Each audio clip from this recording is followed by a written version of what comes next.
How I lost 6 kilos in 4 weeks as a non-athletic regular person. This is me in October 2022.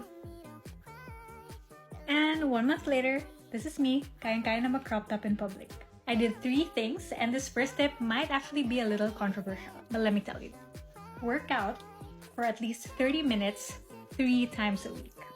Honestly, nothing too hardcore. It just has to be something that you like and that will make you really, really sweaty.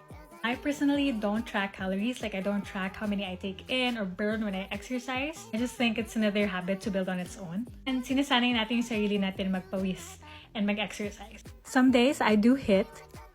Other days I learn a Blackpink choreo or do Zumba.